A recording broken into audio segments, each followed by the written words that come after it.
Oke, Assalamualaikum warahmatullahi wabarakatuh. Kembali lagi bersama Ibu di mata pelajaran akuntansi dasar.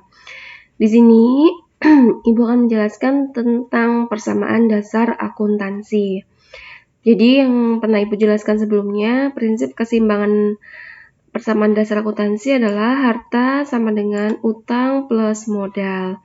Ya, di sini kalian bisa garis bawahi kalau persamaan dari persamaan dasar akuntansi adalah harta sama dengan utang ditambah modal. Perhatikan gambar berikut.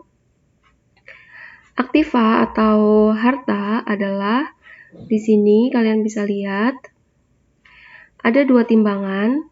Sisi kiri adalah aktiva, sisi kanan adalah pasiva. Di mana pasiva di sini adalah modal pemilik dan aktiva di sini adalah harta.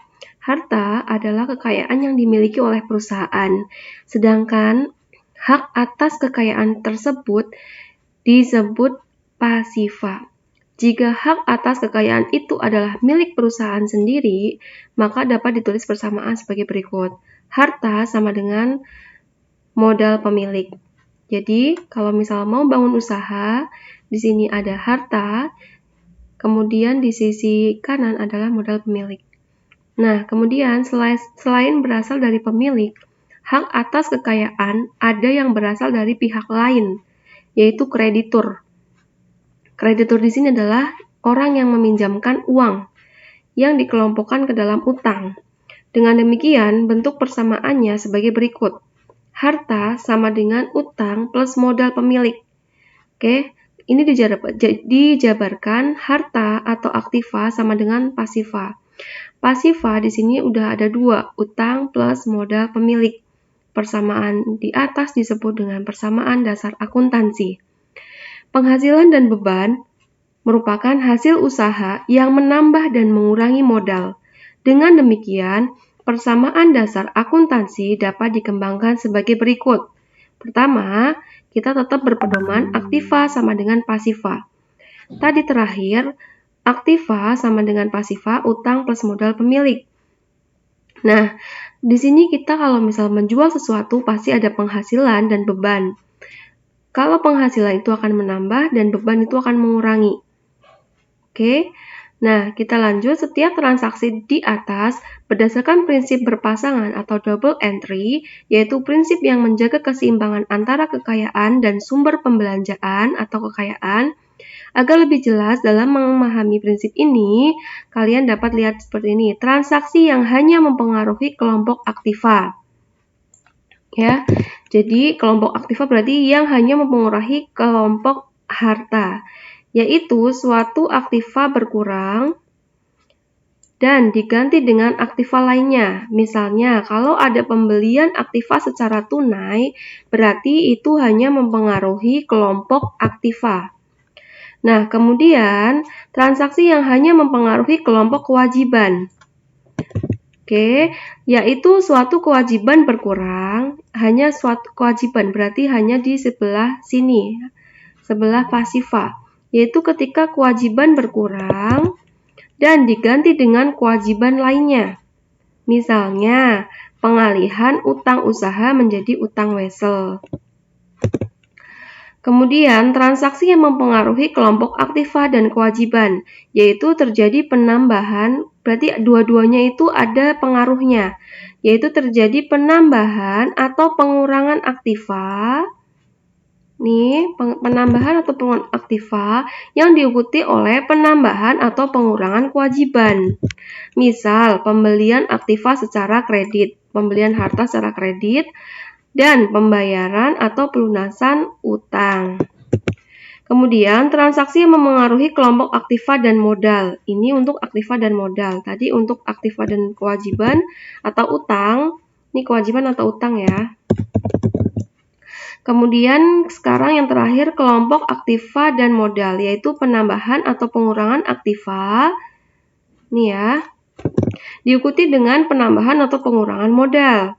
Contohnya, setoran atau pengambilan tunai modal atau prive atau pembagian laba secara tunai. Baik, sekarang kita lanjut ke latihan. Berikut ini adalah transaksi-transaksi dalam perusahaan reparasi alat alat elektronika rapi selama bulan Mei 2013. Catatlah transaksi-transaksi tersebut ke dalam PDA. Pertama, tanggal 1 bulan 5 tahun 2013, Tuan Bahtiar memulai usahanya reparasi alat-alat elektronika rapi dengan menginvestasikan uangnya sebesar 25 juta. Oke, baik. Di sini ya, kita akan masuk ke persamaan dasar akuntansi. Berikut kolom-kolomnya. Kalian bisa latihan dengan menggaris-garis di buku kalian masing-masing atau menggunakan Excel atau menggunakan Word juga nggak apa-apa, terserah nanti kalau kalian mau ngerjain. Di sini kalian bisa cek. Pertama ada judul. Nah, judul di sini adalah tokonya dulu. Tadi tokonya di sini adalah Rapih Elektronika, Rapih Reparasi. Jadi dia bergerak di bidang reparasi. Reparasi berarti perbaikan, ya, perbaikan alat-alat elektronik. Kemudian di bawahnya adalah persamaan akuntansi atau kalian bisa tulis tambah di sini persamaan dasar akuntansinya. Periode per itu periode 31 Mei 2013. Ini sesuai dengan tanggal dan bulan ya. Nah, pertama kita tulis dulu nih di sini. Di sini kita tulis dulu dengan tulisan kas ya, karena aktiva itu kan isinya itu harta. Harta itu kan kalian bisa cek di modul kalian, yang masuk harta itu adalah ada kas, ada sewa dibayar di muka, ada piutang, perlengkapan dan sebagainya. Nah, kita tulis pertama kas dulu nih. Nah, kemudian kalian masuk ke pasifa. Pasifa tadi apa sih? Utang, dan di sini ada modal. Oke, lanjut. Tadi tanggal 1, Tuan Bahtiar memulai usahanya reparasi alat elektronik rapi dengan investasi uangnya.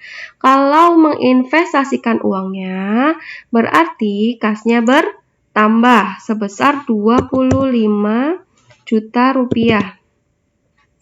Nah, di sini kasnya bertambah senilai 25 juta rupiah. Sorry, ini kayaknya ada sesuatu hal. Sebentar.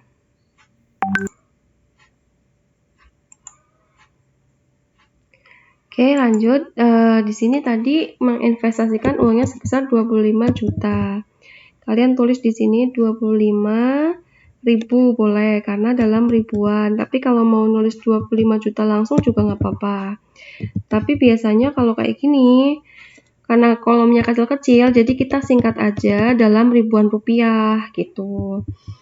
Nanti kita tulis di sini 03-nya itu hilang dulu dalam ribuan rupiah. Jadi 03 di belakang itu dihilangkan terlebih dahulu.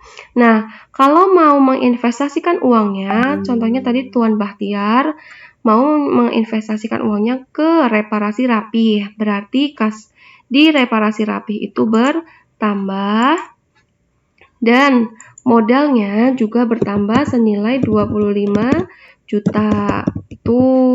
Jadi, kalau misalnya di awal bulan biasanya menginvestasikan uangnya. Nah, di sini kan berarti ada penambahan antara aktiva dan pasiva. Jadi, kalau misal di sini bertambah, di sini juga bertambah. Jadi, dua-duanya balance gitu ya. Nah, di sini tulis modal awal. Kok nggak nyata. Oke, di sini tulis modal awal. Nah, kemudian selanjutnya di sini tanggal 2 dibeli suku cadang elektronika dari toko bagus 2 juta. Nah, ini kalau kayak gini berarti dia belinya secara tunai karena nggak ada kata-kata kreditnya. Kalau kamu beli suku cadang ya, karena kan kalian di sini sebagai PD rapi reparasi rapihnya.